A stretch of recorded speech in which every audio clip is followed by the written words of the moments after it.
એક સભામાં કહેતો કે લાલ દરવાજાથી લીધેલા 300ના ડુપ્લિકેટ રેબન લખેલા ચશ્મા અને 200ના એડિડાસની પટ્ટી મારેલા બૂટ પહેરી ઉછીનું બાઇક ઉધારનું પેટ્રોલ લઈ અને નાની દીકરી હોય એ ચાર્મિંગ એજ હોય એ એજ ઉપર સતત સંપર્કમાં રહી અને એને કન્વિન્સ કરવાનું, એની જિંદગી ખરાબ કરવાનું એક બહુ મોટું ષડયંત્ર ચાલતું હતું. ભલે આમ જોવો તો આવા કેસ ગામ દીઠ, તાલુકા દીઠ 2 કે 5 હોય, બરોબર છે, પણ જ્યારે ગુજરાત વ્યાપી વાત કરો તો આ સંખ્યા હજારોની.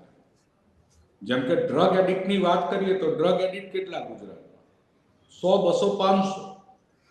પણ એ 500 5000 ના થઈ જાય ને 5000 ના 5 કરોડ ના થઈ જાય, એના માટે સરકાર ડ્રગ ઉપર આટલી ગંભીર છે. ખાલી ભારતની સરકાર નહીં, આખા વિશ્વની સરકાર. આ ડ્રગથી પણ મોટું દૂષણ હતું આ મેરિટ ટેરરિઝમ. જેમ કાશ્મીરમાં ટેરરિઝમ ચાલે છે એમાં એક પરિવાર માટે મેરિટ ટેરરિઝમ હતું અને પરિવારની, કુટુંબની, બધાની જિંદગી આમાં વેડફાઈ જતી હતી. આખા પરિવારને, આખા કુટુંબને, એની મિલકતને ટાર્ગેટ કરાવવામાં આવતી.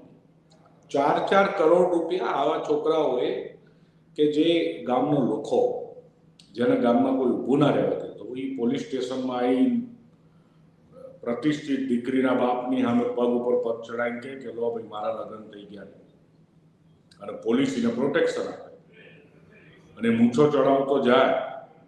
એ દીકરીની અંગત વિડીયો ઉતારી નાખે, 6-12 મહિને ડખા થાય, એ વિડીયોને ફોટા ડિલીટ કરવાના, 4-4 કરોડ રૂપિયા આપવાના કિસ્સા પણ ગુજરાત